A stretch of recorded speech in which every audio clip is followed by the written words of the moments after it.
Today, we are on chapter 4.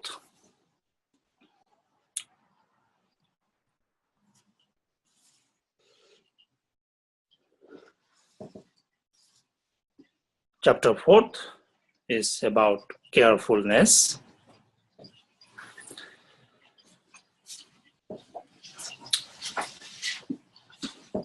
Now, first, let us briefly think about overall teachings of this text. This whole text, as I mentioned before, is explained through this prayer, especially by Rinpoche. The prayer aspiration for bodhicitta, which says, "May bodhicitta, precious and sublime, arise where it has not yet come to be, and where it has arisen, may it never fail, but grow and flourish ever more and more." Now, so far, 3 chapters.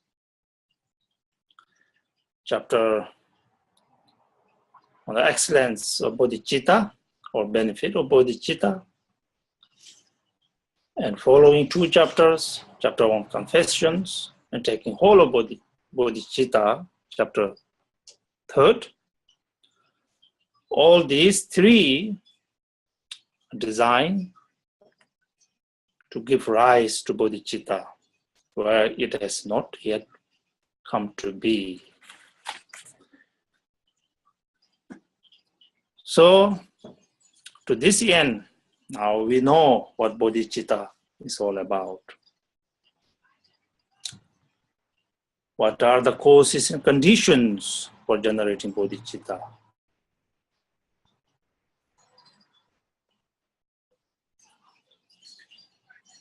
So the next 3 chapters,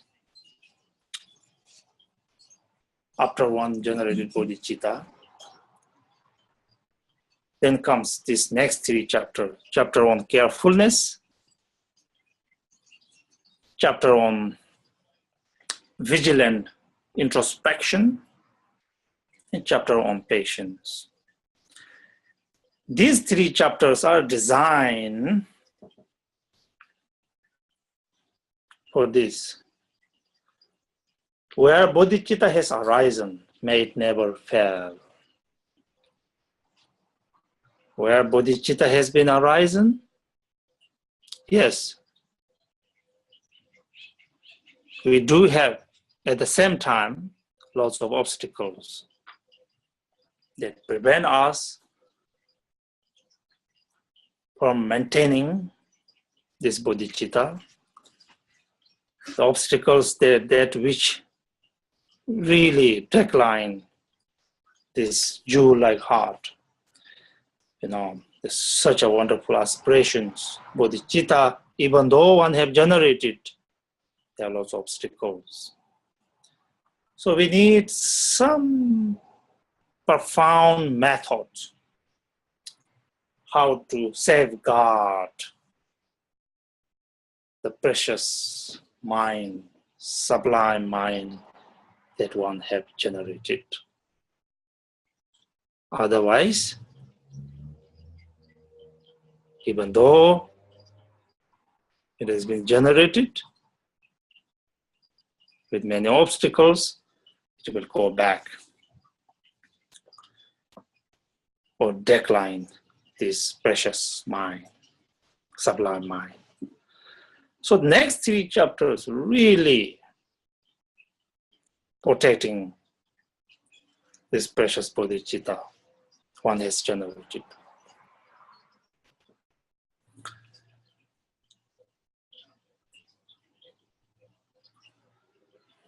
Okay.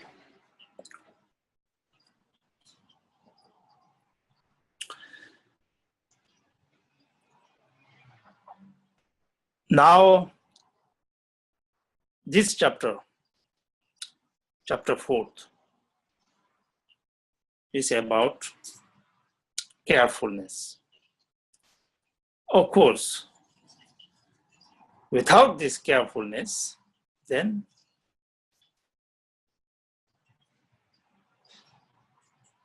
doesn't matter what good qualities one attain, declines. So carefulness is most important. So this carefulness in Tibetan called Payu,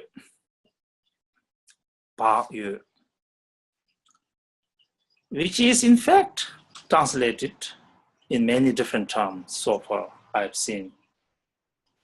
Some translators translate it as mindfulness. Some translate it as awareness. The Spamakara translations in the first book, they translated it as awareness.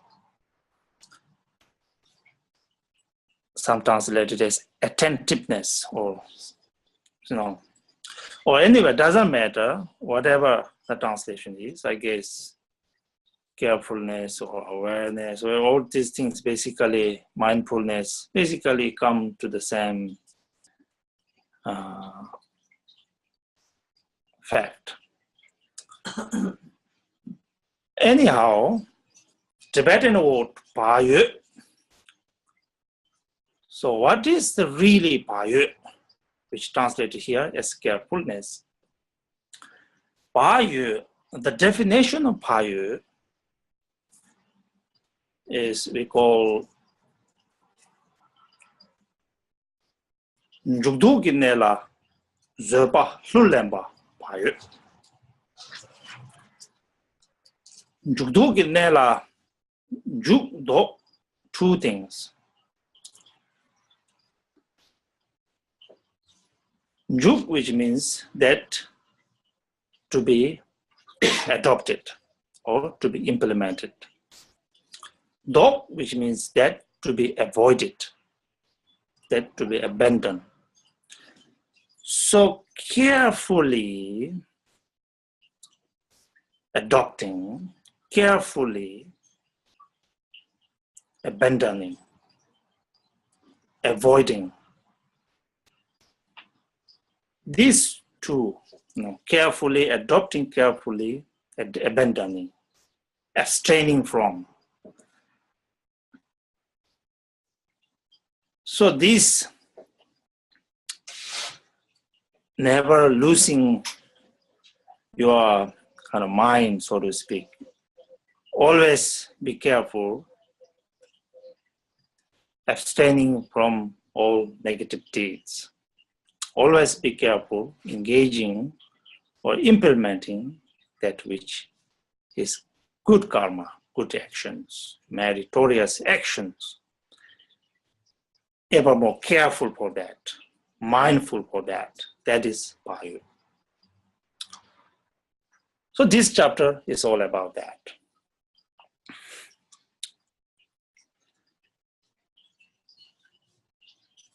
Payu. Chapter on carefulness.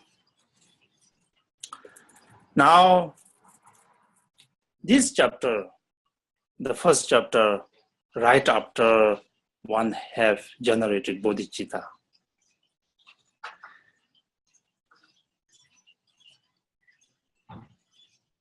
Now, this chapter is really dealing with is how one keep the precepts of Bodhisattvas. That's all pretty much about.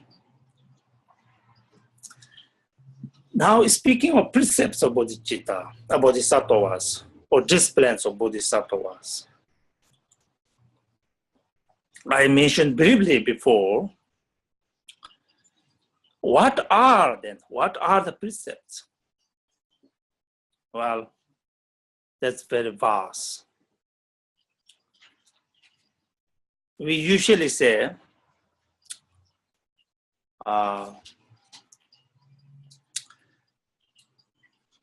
precepts of abstaining from all negative deeds. or discipline from abstaining from all negative deeds or precepts. Precepts of adopting or implementing all that is virtuous, all that is beneficial, whatever way benefit to sentient beings, or basically to be implemented. The work of benefit. Merit, accumulating merit, or precepts. And then we call Semchen Tenjig Sutim, which means to the best of our ability, with our body, speech, and mind, actually benefiting others using these three: body, speech, and mind, benefiting others. Basically, all these are Bodhisattva's precepts.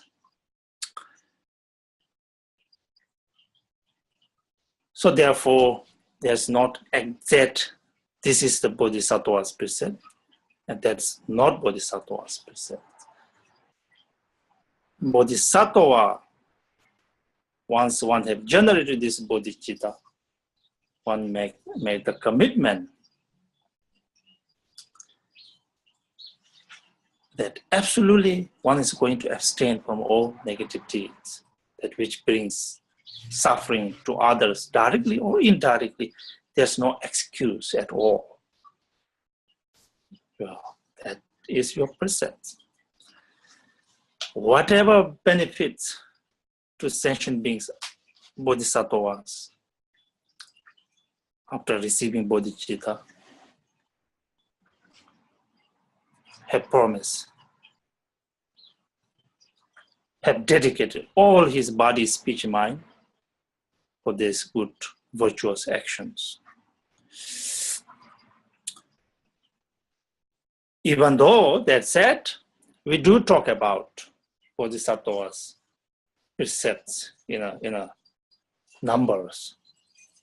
So I just thought to share with you. I'll just count the numbers. So first, bodhisattva's precepts, when we talk about something to be abandoned, something to be adopted, we talk about this way. Okay. Something to be abandoned, to be avoided, are 20 root downfalls, we call.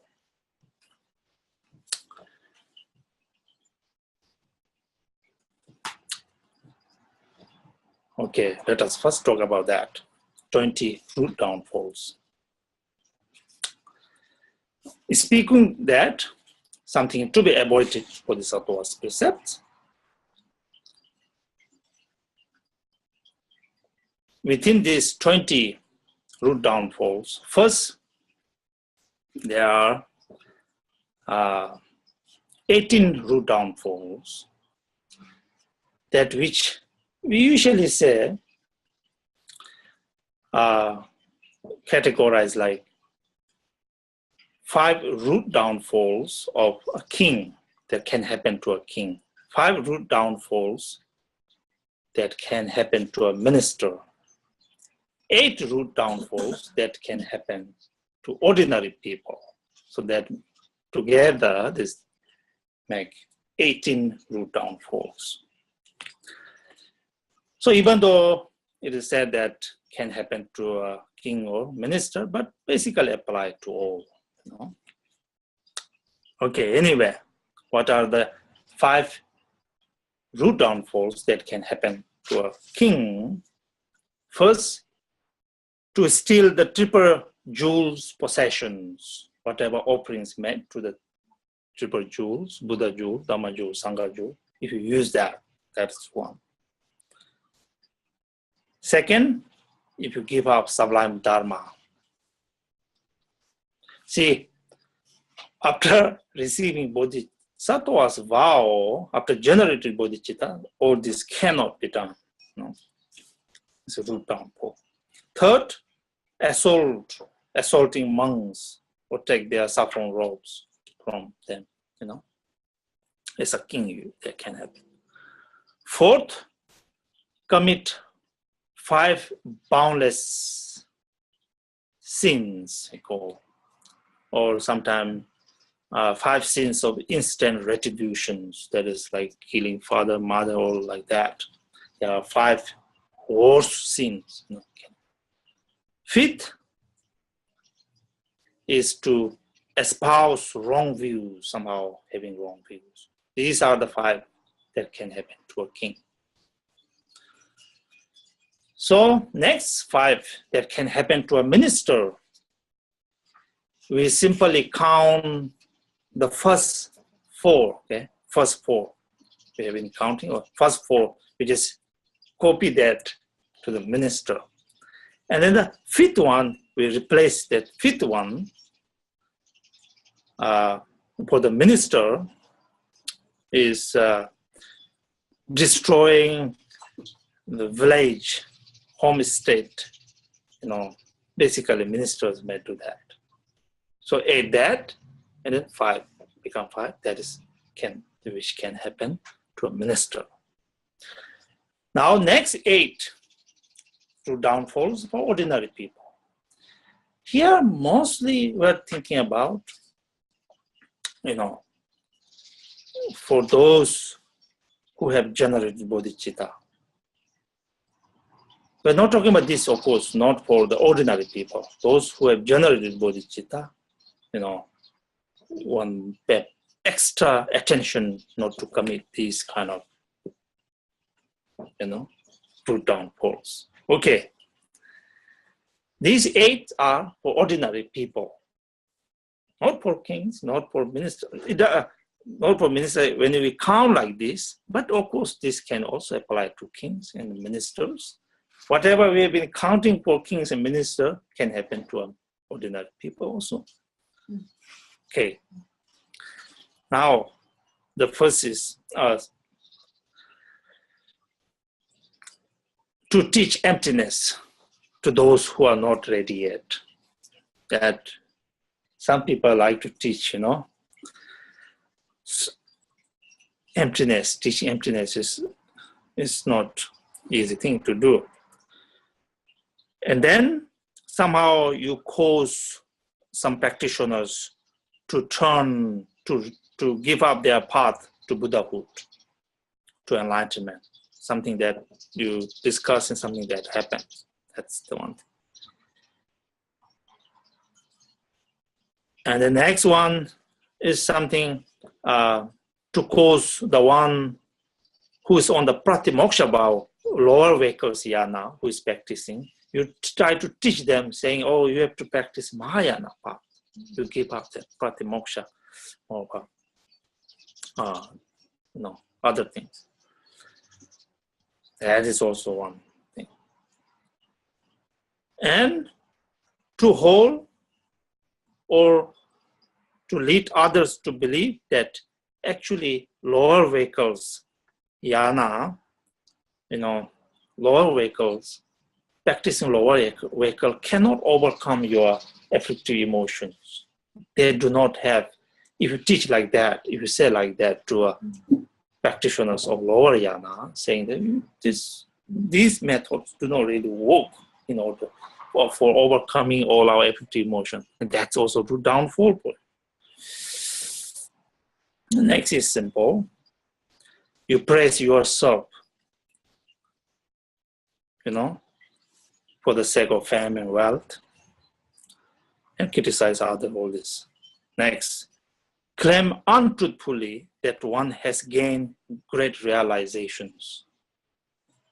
Among lying, the most sinful lying is claiming that you have certain realization, which you do not. Next is to victimize the monks,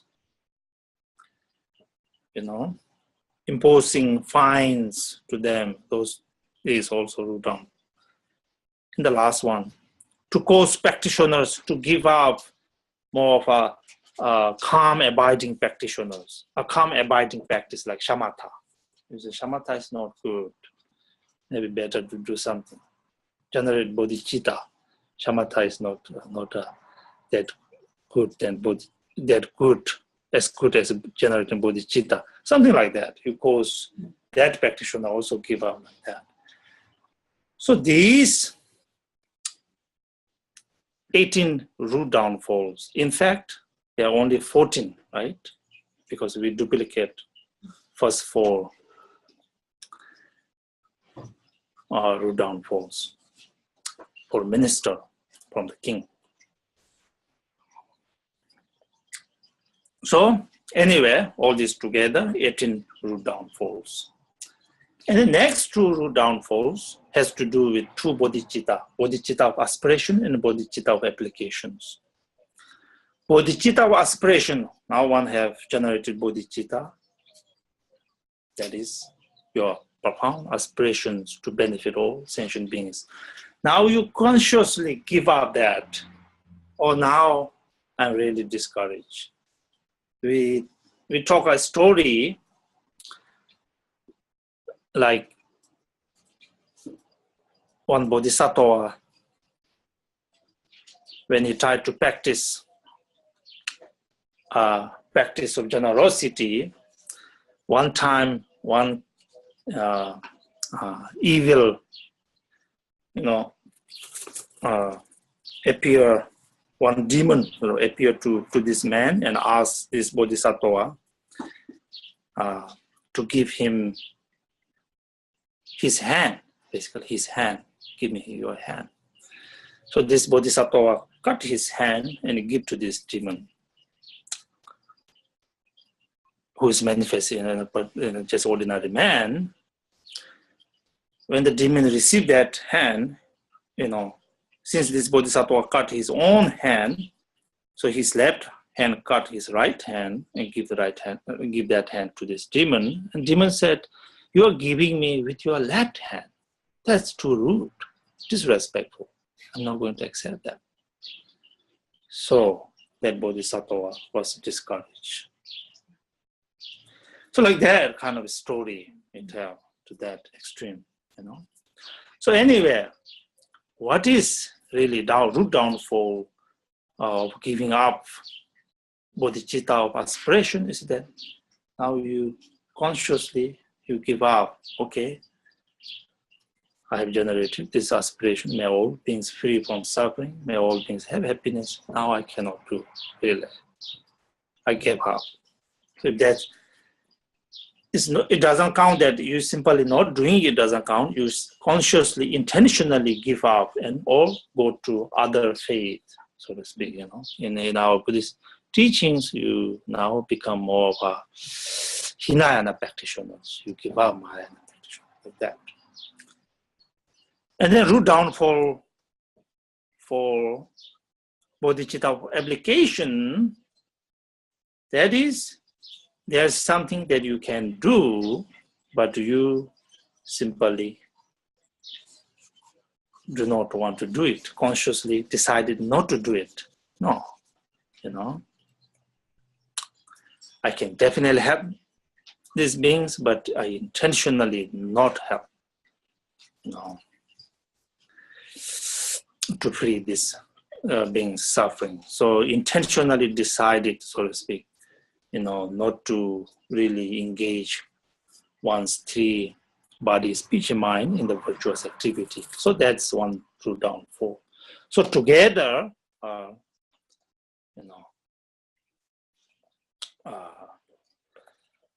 these 20 root downfalls. Okay.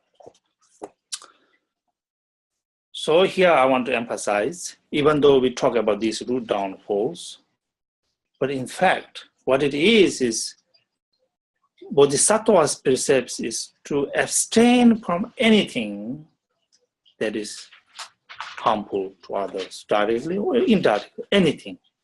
Consciously, if you do not abstain and you engage in that negative action, then you break your vows, you break your precepts, simply that. Now talk about what are the precepts to be adopted. Here, the great Longchenpa talked about precepts of bodhicitta of aspirations. You do reflection on whole boundless thoughts. That is, boundless equanimity, boundless compassion, boundless love, boundless joy. For the precepts of bodhicitta of application, you consciously always wishing to perfect these 6 parameters: perfection of generosity, perfections of discipline, perfections of patience and diligence and so forth. All the 6 perfections, 6 parameters you always wish to perfect. So these are the basically we to talk about Bodhisattva's precepts that are to be adopted, to be implemented. But in essence, whatever brings benefit to others, all to be adopted. Whatever ways you can. So these are the Bodhisattva's precepts. To be abandoned, to be adopted. Okay. So what is chapter on carefulness is about? Carefulness is about to be careful, basically. To be mindful, to be ever mindful, to be ever careful of abstaining from anything that's negative deed. Implementing, try your best, adopting, engaging in positive activity. Carefulness, to be very careful, try our best.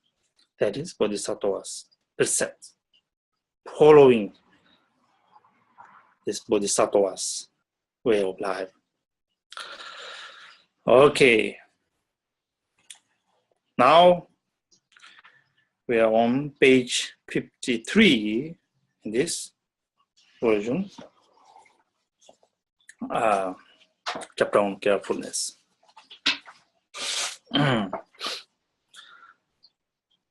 First is brief overview of this chapter. The children of the conqueror. See, the children. Now, after generating bodhicitta, we are all children of Buddhas, conquerors,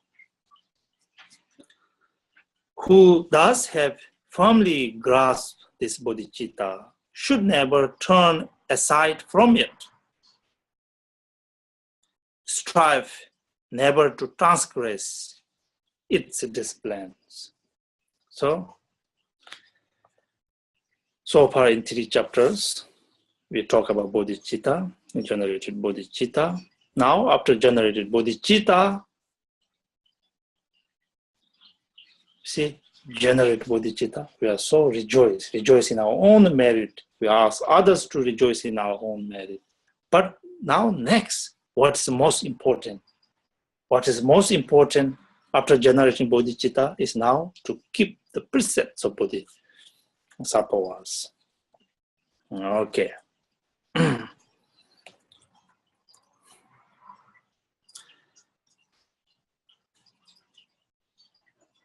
Now, from here, the main teachings on carefulness. Now, on the main teachings of carefulness, according to Patu Rinpoche, this chapter on carefulness is divided into 3 categories. These 3 categories are, first, reflecting on the precepts as a means to increase carefulness. So what we need to really do is here, somehow carefulness must be there, carefulness. So mindfulness must be there. In order to have this mindfulness, first we have to reflect on the precepts. One have generated bodhicitta. Now, these precepts we have, we must keep it. You always cherish that. Once you have this very precious belonging, you really keep it, knowing its value. Knowing that this is, you remember? Shantideva said, this is like alchemy. This is like a jewel. Basically, this is everything. Since this is everything, I will try all my best to keep this. So thinking about the precepts of the Bodhisattva,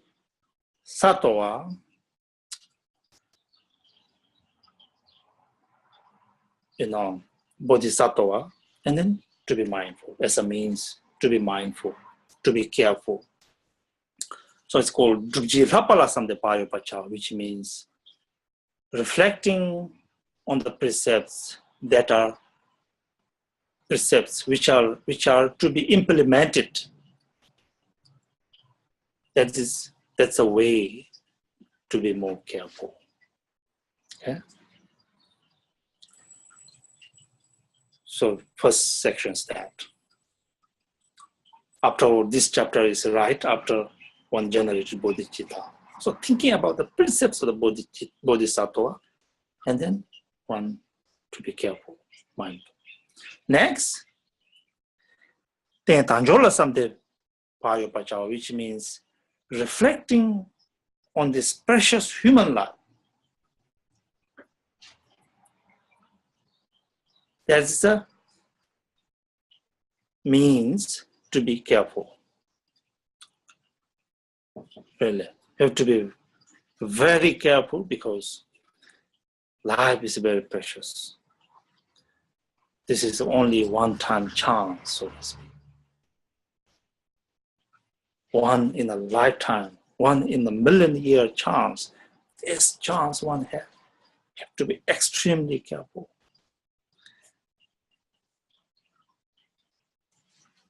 Or to use this precious life for a good cause. That's one category. So Shantideva asks you to be careful through these means. Next, the last one, this category is Pangja Nyomopala Samdepayopacha, which means reflecting on afflictive emotions that are to be avoided.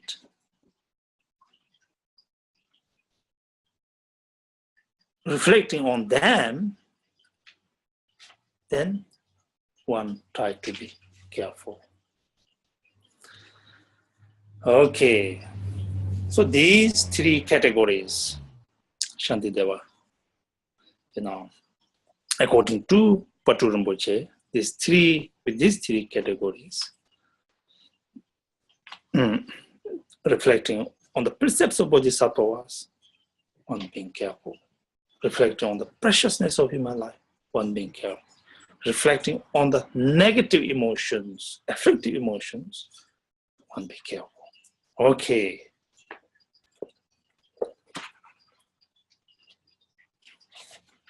Now, how Shantideva explained here. Let's say. Now, first is reflecting on the precepts as a means to increase carefulness, to have this carefulness. Reflecting on the precepts. This has two categories. First is preventing the attitude of bodhicitta from weakening. Second is observing the precepts with diligence. Basically, thinking about the precepts of bodhicitta of aspiration and bodhicitta of application. Thinking of them, that one be ever careful. So, in short, what is really Shantideva is saying is that, well, we have just generated bodhicitta. bodhicitta of application and bodhicitta of aspirations. When generate bodhicitta of aspirations, one generate that may all sentient beings be free of sufferings. May all sentient beings have happiness. Actually, not only wishing for happiness, whatever it takes, I am going to dedicate this body, this speech, and my mind for that cause, whatever it takes. Bodhicitta of application. One have made such promise, made generously such bodhicitta. That is profound promise you made. Profound promise. So once such profound promise you made, you can never lose that. Whatever it takes, we got to keep it up. Just on a regular basis, when people say something, I will do that. Most good people do that. Otherwise, you are betraying to whomever you promise. So here, Shantideva is saying that, well, how we generate bodhicitta? We generate bodhicitta, visualizing all the Buddhas and Bodhisattvas in front of us. In their presence, we generate bodhicitta. We wish that strong bodhicitta of aspirations. May all sentient beings be free of suffering. May all sentient beings have happiness. I will do that. Make free all sentient beings free from cause of suffering and suffering. May all sentient beings attain enlightenment. All this have generated bodhicitta in the presence of all Buddhas and Bodhisattvas. Not only that, right after that, we also rejoice in our own merit. We also ask all sentient beings also witness, gods and all beings come now rejoice together. Such a big promise. So that is very precious actually. Since that's very precious mind, that is the most wonderful thing that you can do. This is the cause of all happiness. This is the seat of all enlightenment. One becomes future Buddha because of this aspiration. So do not give up these aspirations, whatever it calls. Do not.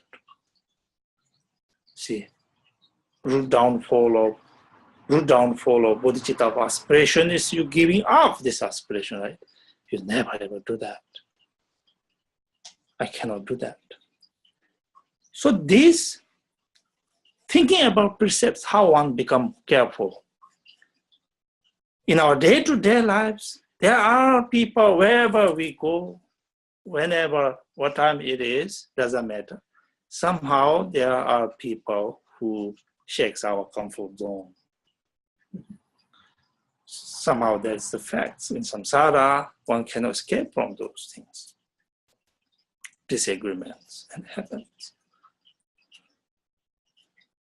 Well, then that happens. Somehow you have to be careful.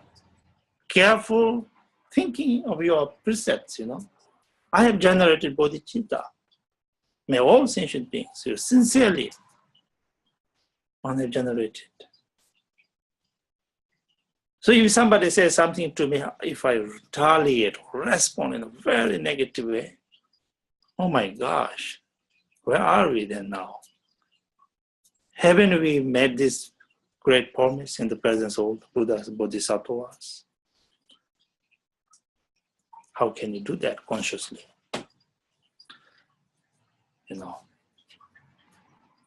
Do not give up. The precepts always keep. When things happen, you always remember the precepts of Bodhisattvas. By remembering the precepts of Bodhisattva, then you be careful. If you lose this, then we lose everything. The cause of happiness, the cause of enlightenment is lost. And what's left there? The cause of suffering. Regular, ordinary mind, that which brings suffering. So Shantideva is asking, Please remember, you have generated bodhicitta. That means you have to keep your precepts. Your precepts means, as you met your promise for all sentient beings, you know.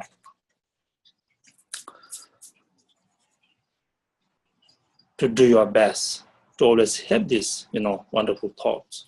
So you always thinking that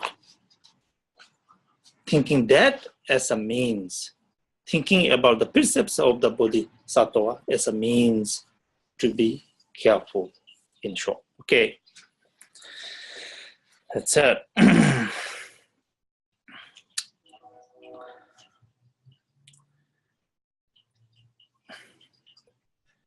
And this on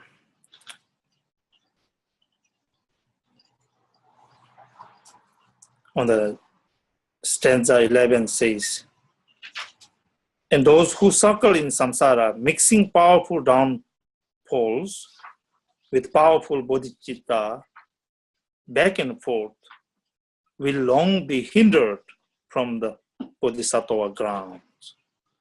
So sometimes we may think, well, it's okay. She really checked my comfort zone. I cannot be patient now. I'll say something, whatever, do something. But I can go back in next month on full moon, as I suggest you, hopefully. Full moon or new moon, I will renew my bodhisattva. You may think that. Some people have that kind of idea.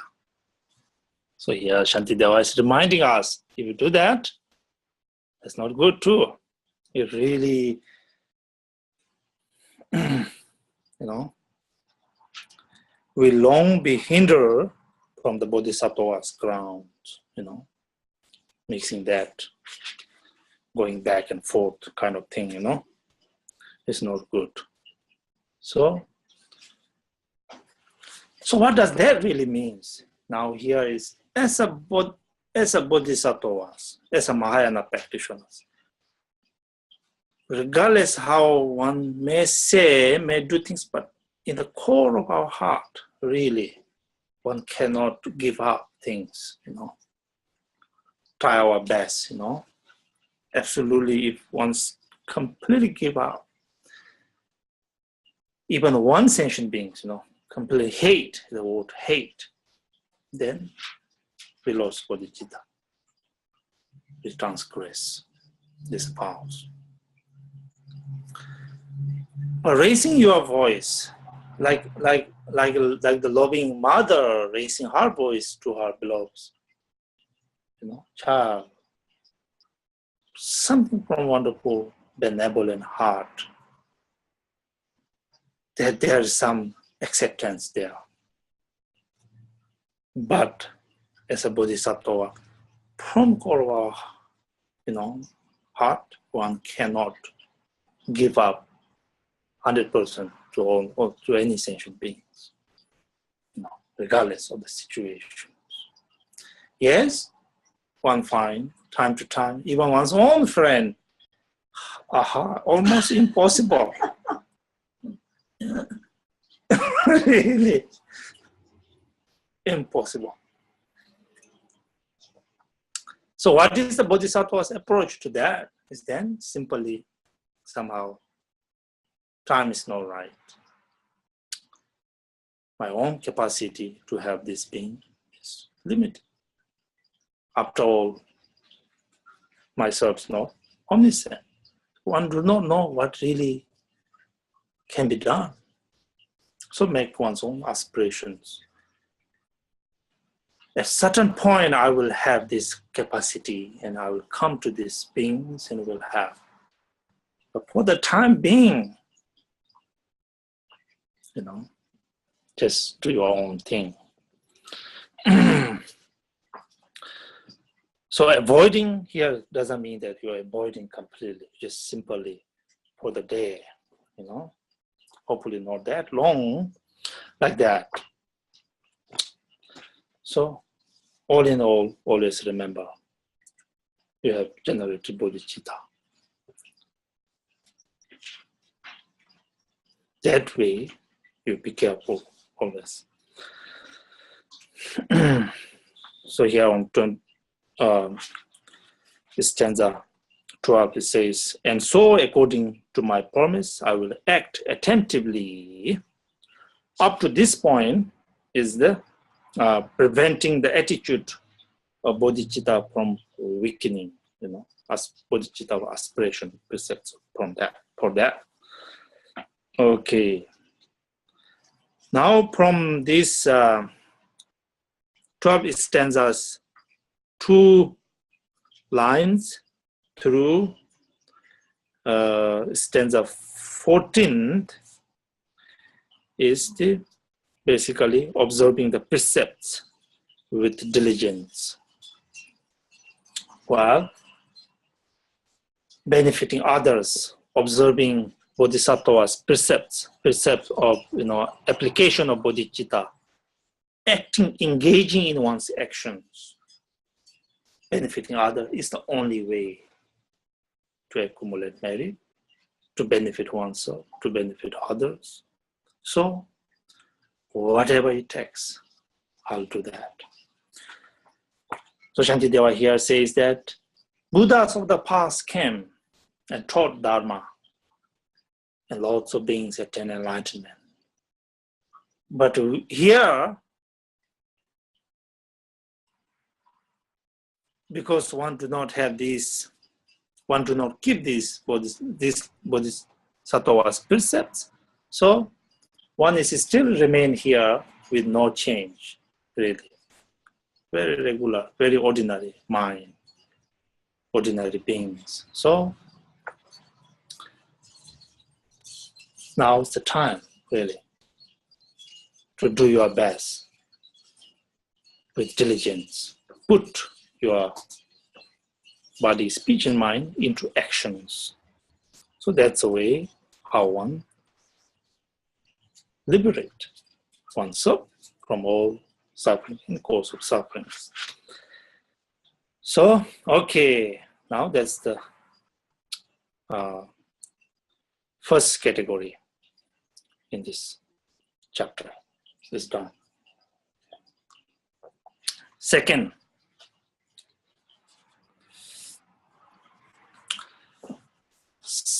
category to be mindful is Shantideva asks us to be careful because this life is very precious. This human body is very precious. So thinking that, you have to be careful. You have to be mindful. You have to remain always in awareness. Awareness of what? Awareness of abstaining from negative deeds. Awareness, engaging always in positive actions. Keeping one's heart really always in a state of bodhicitta. So before that, let me do a quotation here.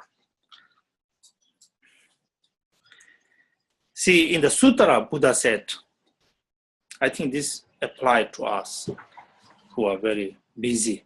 So I thought to just read this.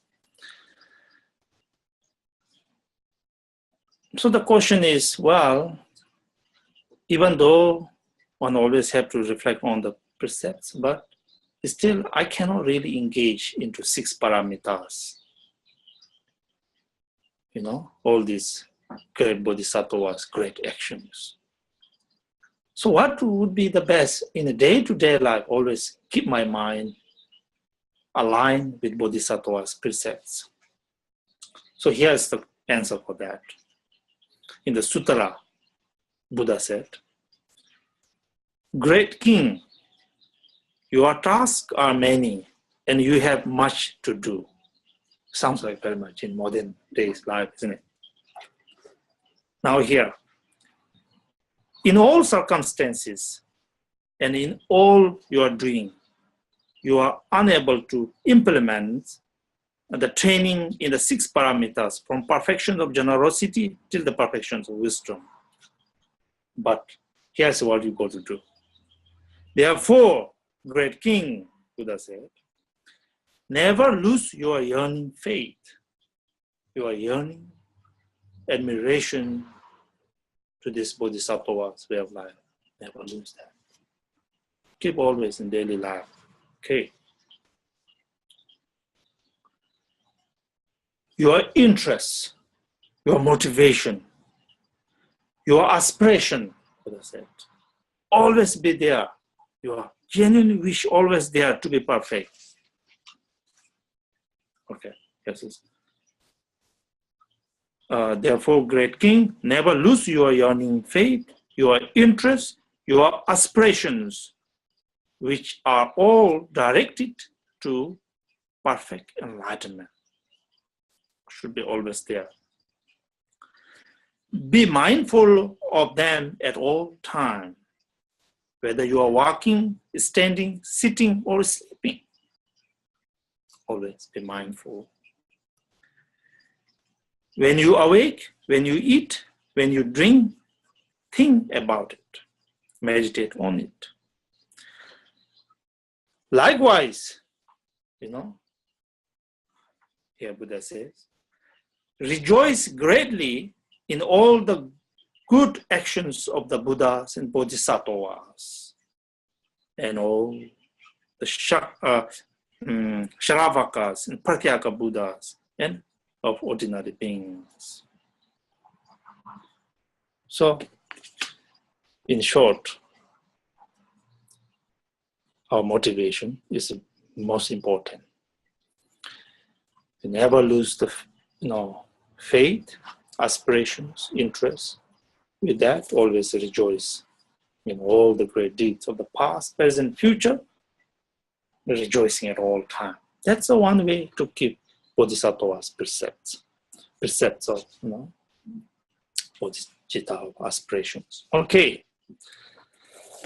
Now, second category is reflecting on the preciousness of human body. That way, one be careful, become careful. So within this, there are three categories according to Patu Rinpoche.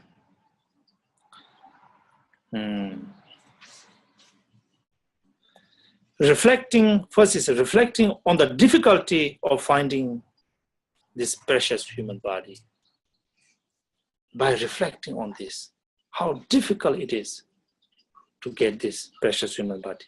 That way you become, careful. Second, reflecting on the difficulty of escaping from lower realms. That way you become careful. And then the last few advices. With this precious human body, importance of accumulating merit, importance of be careful, practice carefulness with this precious human body. Okay. First, reflecting on the difficulty of finding precious human body. That way, one to be careful. This goes from stanza 15 through stanza 20, okay, 20.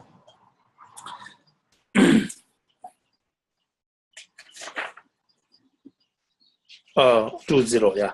All basically reflecting on the difficulty of finding precious human life. Well,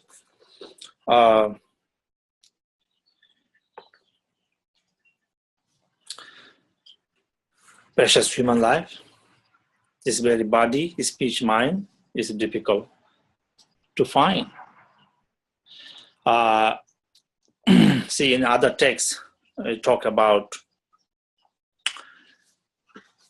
reflecting on the cause of this precious human life, Everything to happen must gather many causes and conditions. This very precious human life, really, to happen, how many causes and conditions must have gathered in our infinite past lifetimes. So therefore, this life is so precious.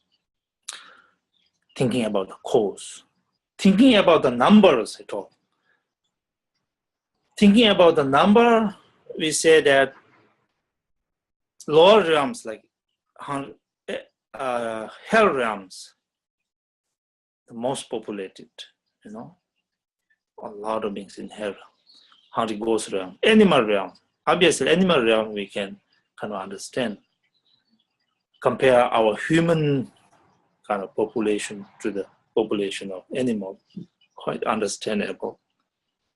You know, our, you know, Tangi Gon in here, thinking the number, you know, lower realms beings way outnumbered than, you know, our precious human life. So these things, so thinking about these things, preciousness of human life, how difficult it is to find. When you think about that, then one will be more careful. And then Buddha gave another example how difficult it is to find. This example Buddha gave is, Buddha said, let's imagine there's immense ocean, very vast ocean. On the surface of this ocean, let's imagine there's a yoke. You know, some of the time yoke has two kind of thing, right? But here, imagine one yoke, you know, around basically a circle. Imagine on the surface of this immense ocean, there's a one yoke.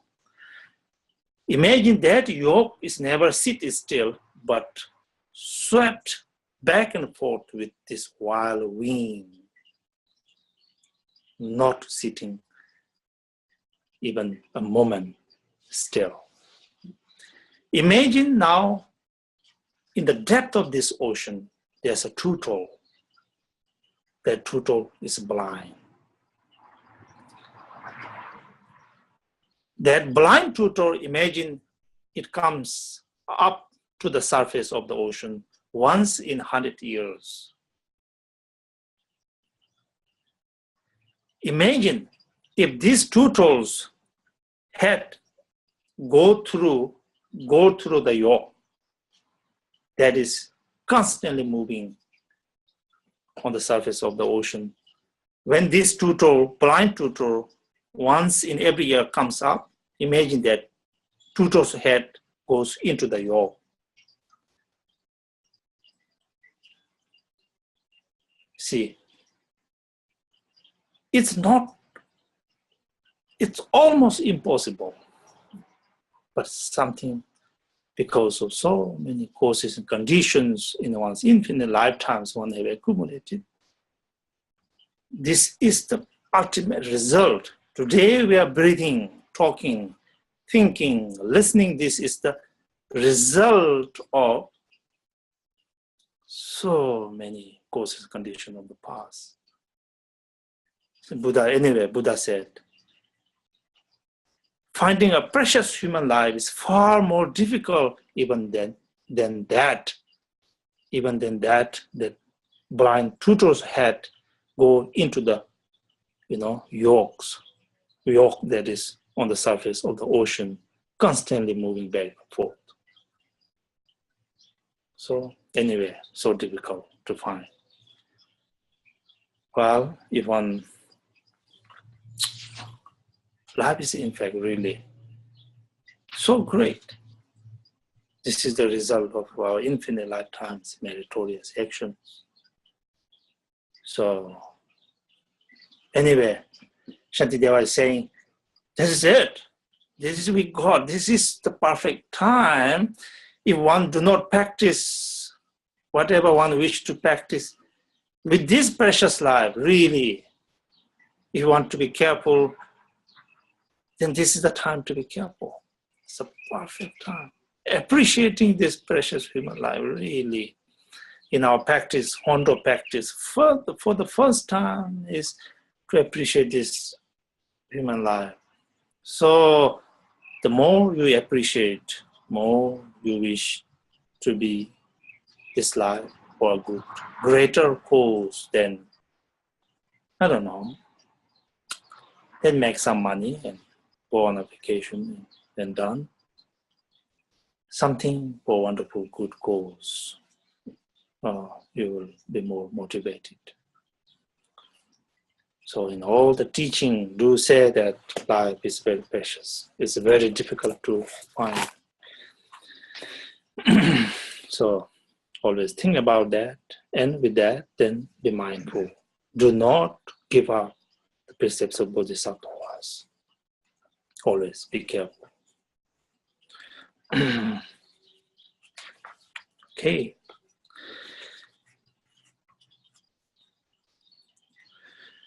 Okay. Next is from stanza 21 through 22 is reflecting on the difficulty of escaping from lower realms. Yeah. That is really Shantideva here saying, well, Buddha said that even one single moment of negative actions, like, like the one of the negative action that knows no boundary, boundless, that 5 negative karma, very powerful negative karmas we talk about, like killing father, mother, drowning blood from the Buddha's body, talk about,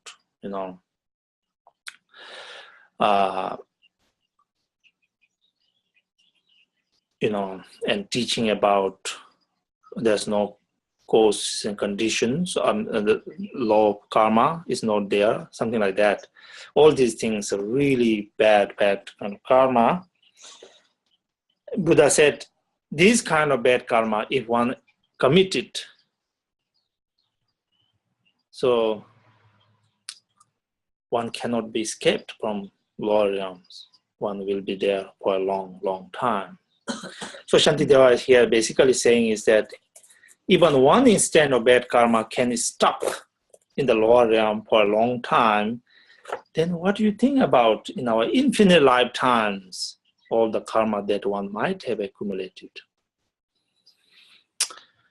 So basically, this is the time. With this precious life, one got to do something very precious. One have generated bodhicitta, so always try your best to keep these precepts. These precepts, I mean, abstaining from negative deeds, adopting all that's good. Try one's best, best capacity, with one's best capacity, one try. Thinking that, if one do not try, if one give up these things, and if one end up in a lower realm, so the lower realms, like animal realms, once born in animal realms, what they do is pretty much eat each other, and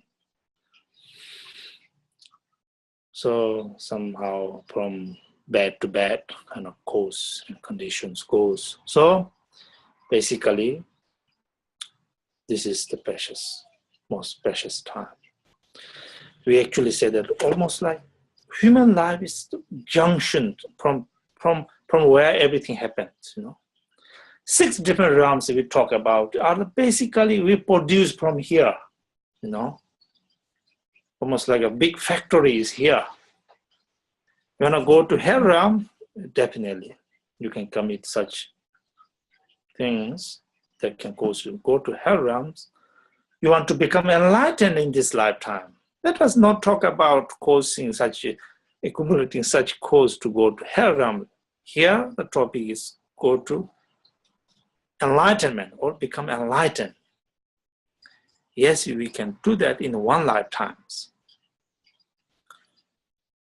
So with such, this is somehow where everything produced. Human, when you talk about in 6 different realms, in Buddha's in sutras, in special Abhidhamma, 6 different realms are explained in detail. But pretty much when you look at it, very much we produce from here, from human realms. Human realm is the realm, deciding kind of point, up or down, back or forth. That's it. Time-wise, that's it. Shantideva here again and again reminds impermanence. Yes, just knowing preciousness of human life doesn't matter. We think maybe some other time when one retires, one to practice. But no, impermanent. If you want to do something precious, keep your precepts, being careful, mindful. This is the time. This is the time. So all these things are reflecting on the preciousness of human body and impermanent nature of this are really the way with which, through which one becomes ever more mindful, ever more careful. So, Shantideva reminded us. Okay. So from stanza 23 through 27,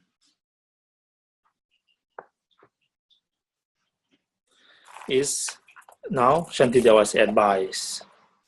Really, with this precious life, you go to do something. You never give up your carefulness. Be ever more careful. So, these things, it's important to read and to reflect on this.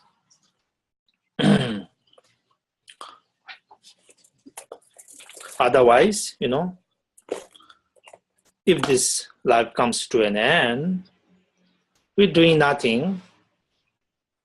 Even for instance, if today is the last day, so what one think about, what one has been doing, have I done anything that is really, beneficial, that fulfill the purpose of my life? Have I done anything? So we said that the best practitioners, good practitioners, attain high realization within this lifetime before death.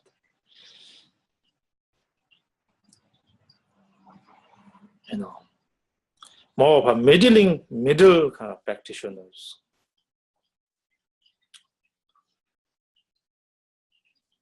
Actually have a confidence, even though do not have the realizations, somehow confidence. Yes, I have done that. My life has been good use. Lower, the last one, at least no regret. No regret. No. So anyway, those things. Now, this is a very important one. So, third category.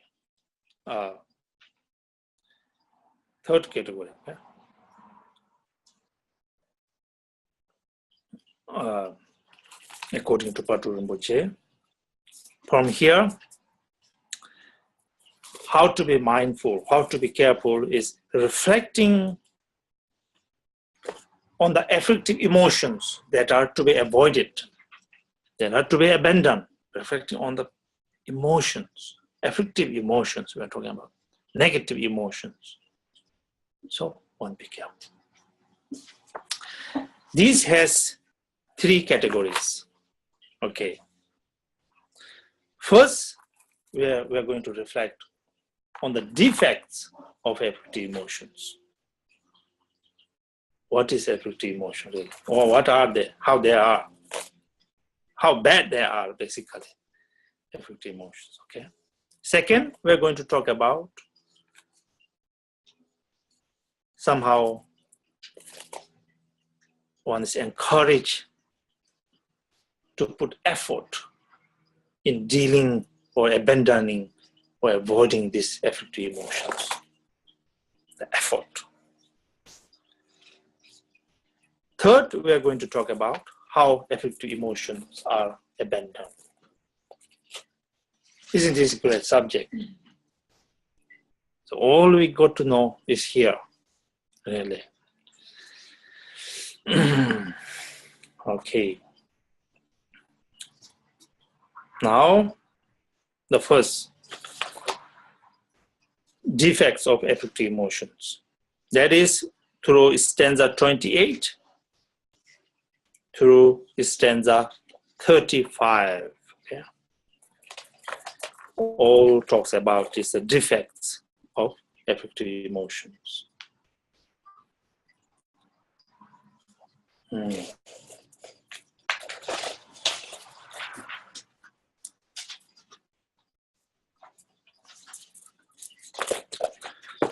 Now here, Shantideva used these afflictive emotions as the enemies. Examples like enemy. Okay, what is enemy in our kind of ordinary understanding?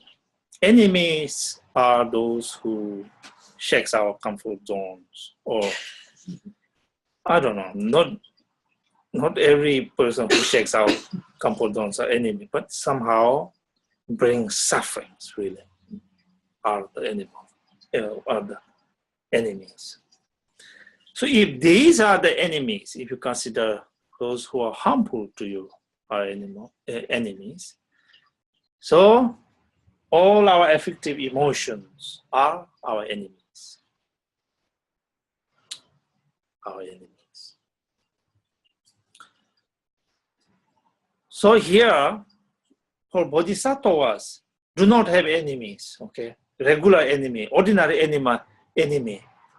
If Bodhisattva has enemy, regular enemy, outer enemy, then it's not Bodhisattvas. Bodhisattvas do not have enemies. But Bodhisattvas deal with the real enemies, wage war, so to speak, to the real enemy. The real enemies are the afflictive emotions. So,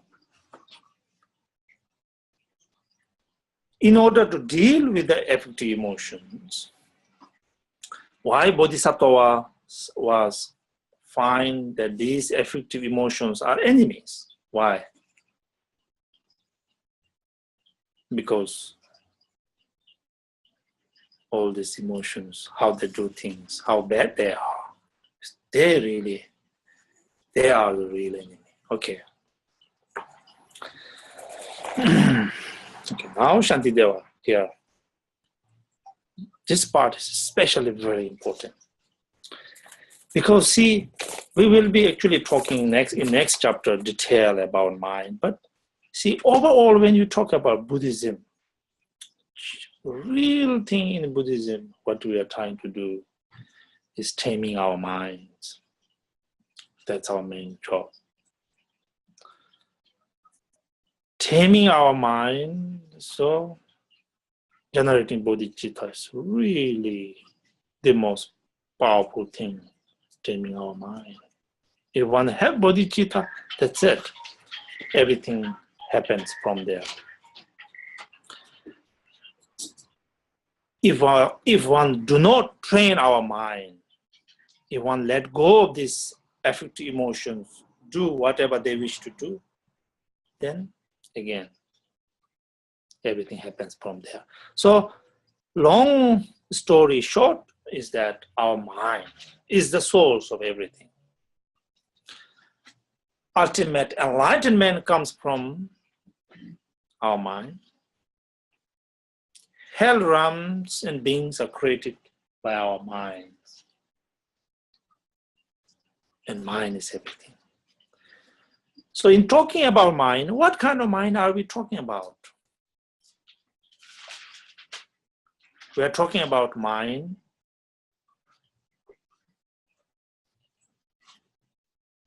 that are positive and that are negative. that are positive, love and compassion, contentment and kindness, all to be generated, patience, effort.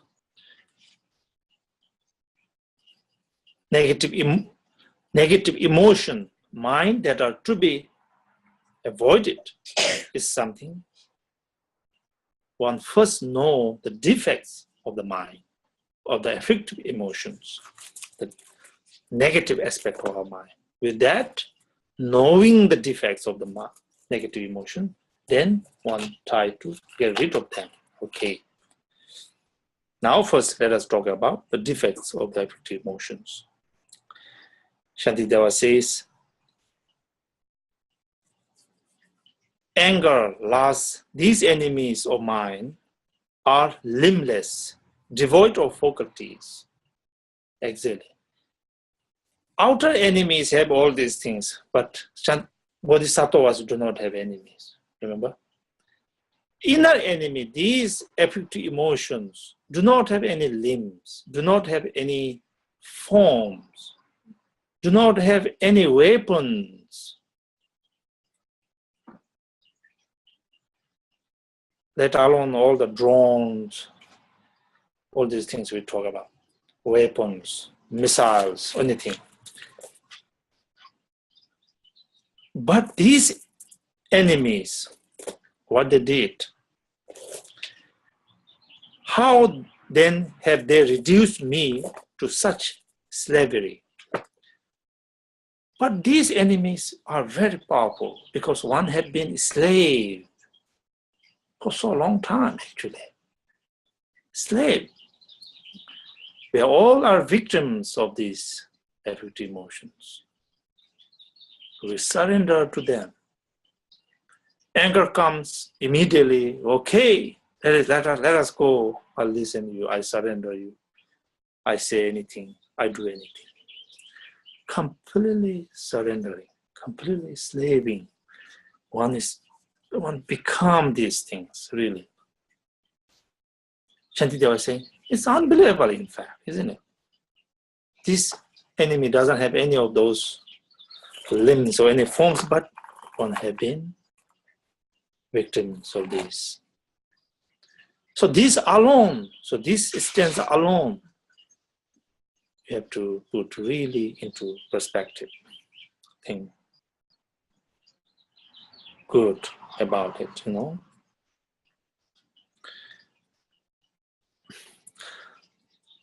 Not only one become slave of this inner enemy, but so much, you know,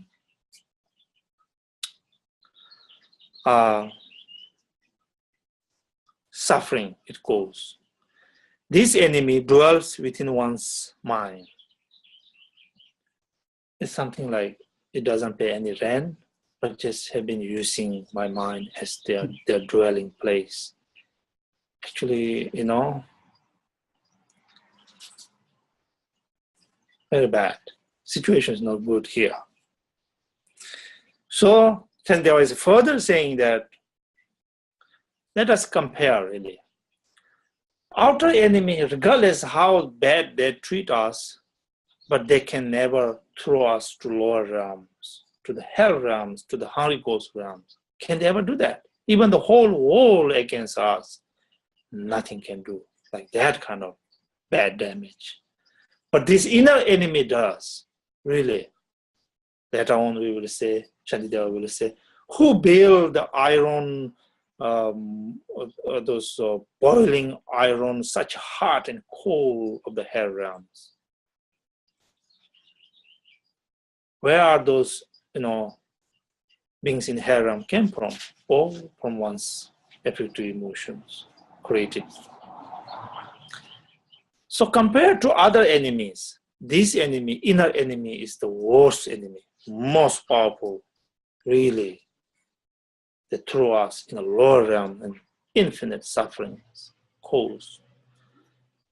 And in terms of time, really, outer enemy, how regardless we kind of hate each other, but it's still for a short time. Funny thing is, you know, in lifetime, at one point hate each other, Next point, love each other. Amazing. Actually, last 2 years ago, here I have, next to my house, this beautiful pond, I usually go there around 8:30 or 9, not many people there. So I just used to sit there. One night I was sitting there doing my practice, and then one couple came, quite a young couple. They were very much into each other, They came, they were so happy and sitting, not that too far from me. It was a palm tree, next to a palm tree, there's a bench. They were sitting on there. And I was just sitting on the other side. Maybe 10 minutes or more, something happened to this couple. And they were kind of talking very active, talking really loud. And then they agreed. For some reason, the other one stand up and talks, and the other one listens. They kind of came to their agreement. And then once this guy finishes, he sits down, she stands up and talks. Something happened anyway. In a very short time, they came through this way from this, trail, and then these things happened and left, She left to this direction, he left to that direction. I thought, wow, what I witnessed today. Something that. So anyway, it's just nothing. Anyway, in lifetimes, we have good friends turn into bad friends, bad dudes. So anyway, like that. But here, affective emotion we are talking about is from beginningless lifetimes, unimaginable. This enemy is a long time enemy, Shantideva says. Here, again Shantideva says, or continue, other outer enemies, if you want to please them, they will be happy. One try to be patient and one kind of be nice to them, they will be happy. But this inner enemy, regardless how you surrender, regardless how you carry out their order, the more you carry out their order, the more this inner enemy become more active. It never shows you any gratitude, really. It's quite bad. This inner enemy is really bad. Not a good situation at all. So it's like the butchers and tormentors of infernal realms all lurk within me in the wave of craving. What joy can ever be my destiny? So that's how one view the inner enemy, Bodhisattvas. When you view an inner enemy in such a way, then there comes the genuine determination to be free of them. We see now, really, from the beginningless lifetime to this point, so much suffering has been created. Now, it's time to put to rest. Give myself, to take a rest. Be liberated from this. And this liberation must be now. That is the exactly Shantideva is teaching us how one be liberated from these affective emotions. Okay. From stanza 36 through 42 is now one diligence. With diligence, one is going to put into effort. Effort for what? For freeing from, from this inner enemy.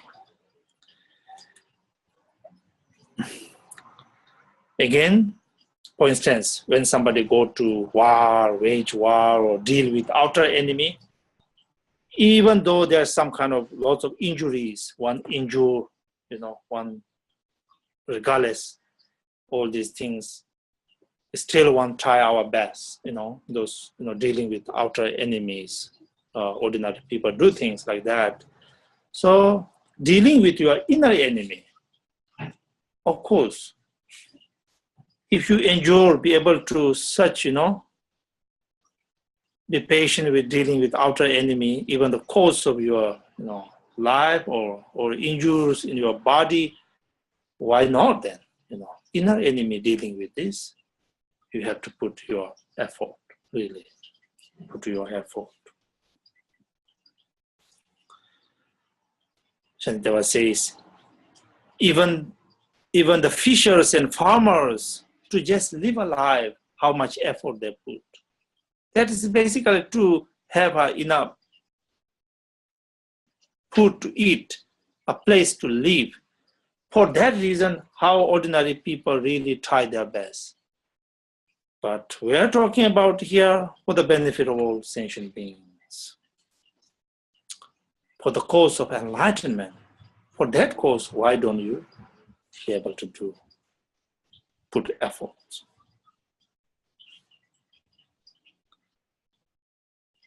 So with that effort, Shantideva is asking us to try our best to reduce this afflictive emotion, to be free from this afflictive emotion. After all, when we generate bodhicitta, we said, may all sentient beings free from suffering and cause of sufferings. Whatever it takes, I will do my best to establish to that perfect enlightenment. That's our promise, that's our aspirations. Being that is our aspiration, that is our motivation. And why don't you try your best to be free from this suffering and cause of suffering? Of course. That is your motivation. That's what you got to do.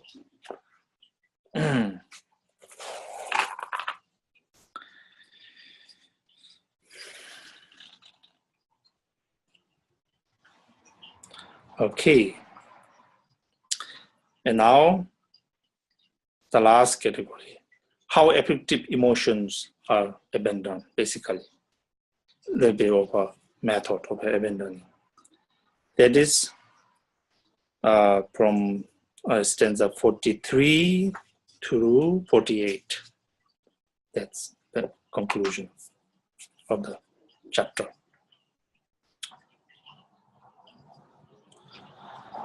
Now, abandoning the afflictive emotions. First, as the stanza reads, this shall be my all-consuming passion.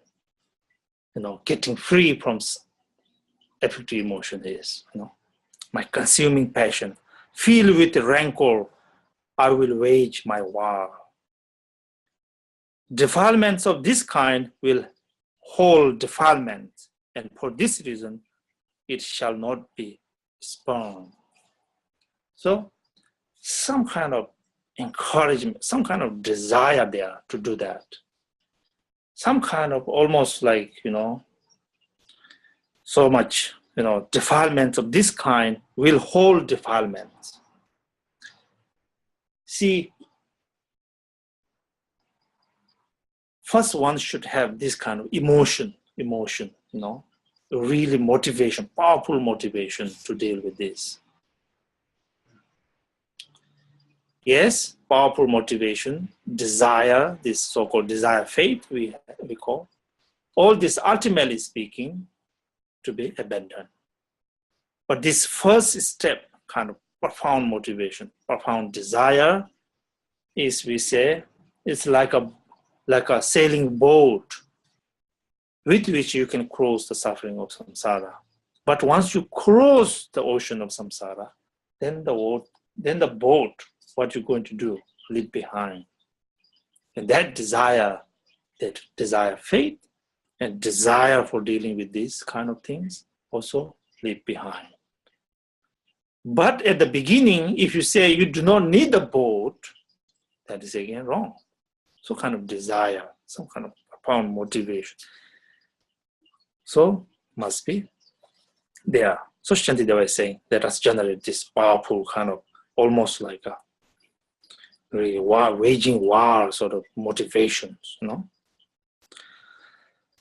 So with that motivation, whatever happens, one determined, from this moment on, I will never ever surrender to my enemy. You know, determined. Yes, as a human beings, when somebody shakes our comfort zones, things happen. Too bad. But that's not our motivation, really. We don't mean to say that. We don't mean to do that even sometimes. Something happens. But what we meant is we are determined here. We're never going to victimize. We are never going to surrender. That is our motivation. Okay? So now Shantideva gives a little bit encouragement to us. That's very important. He says, let's say external enemy, if we defeat them, they may go somewhere else and they hang around there, recruit more, come back. That can happen. But your inner enemy is a little bit different. Once you defeat, it's in your mind, your mind is stream. Once you are defeated, they have no place to go. They just die here in this very place. Really, that's very encouraging. So, how the actually see miserable defilements scattered by the eyes of wisdom? Where will you now run when driven from my mind? Whence would you return to do me harm? But oh, my mind is feeble, I'm indolent. One has been just kind of, lazy not dealing with this. But if one put enough diligence, you can deal with this, no problem. Of course, first and foremost, especially according to Vajrayana teachings, our true nature is Buddha, isn't it? All these temporarily arising affective emotions are not the nature of who we are. They are temporarily arising. Can we do that? Can we really get rid of all our suffering and cause of suffering? Absolutely. Within this lifetime, one can do it. But we have been just too lazy, being so much caught up with all other things.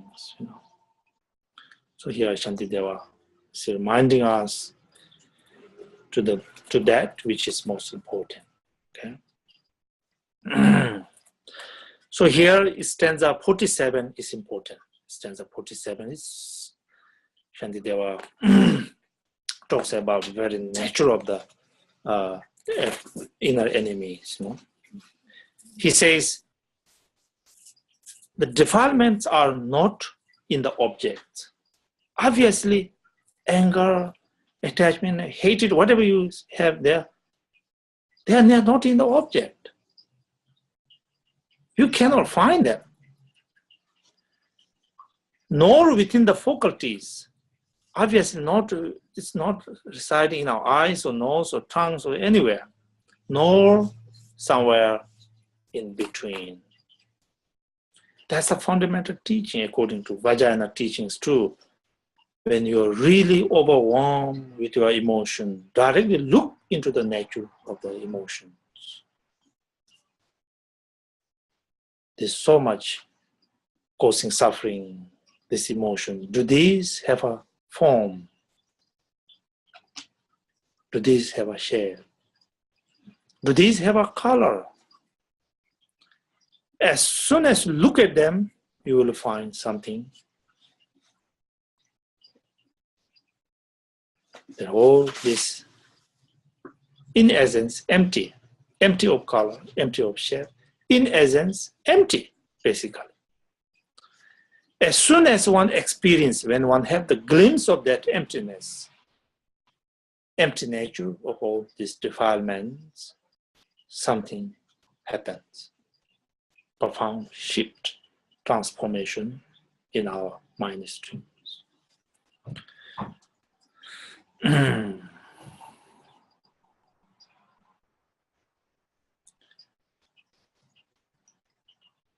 They are simply mirage, see?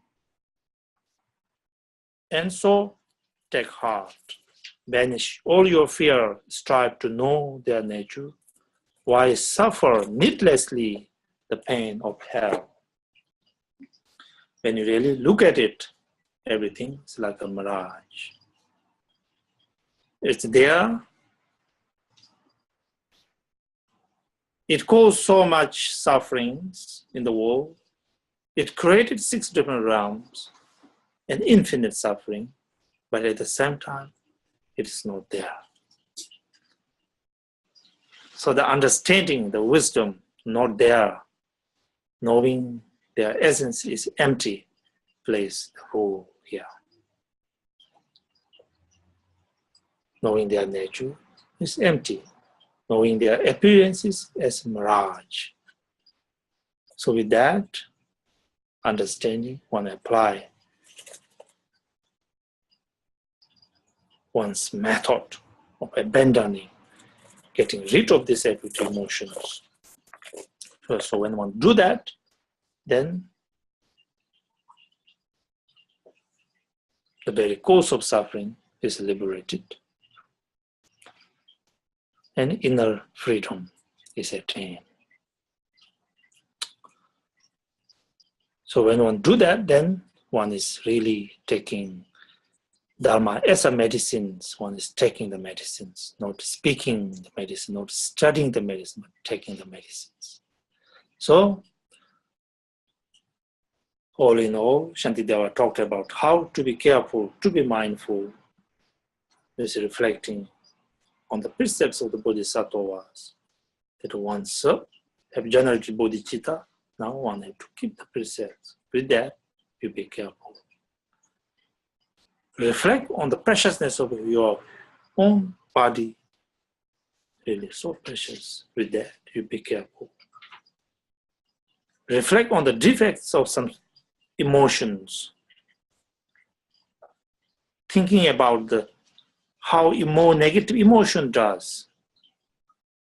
How we lose our carefulness is because when one's surrender to this equity emotion, then one loses everything. But before you surrender, you give a pause and reflect on the nature of the emotions. And with that, you do not surrender, rather you deal with it. And with that, you be careful, mindful. And if all this done, you are preserving, maintaining the precepts of Bodhisattva. You are on the path of liberations. And that's great.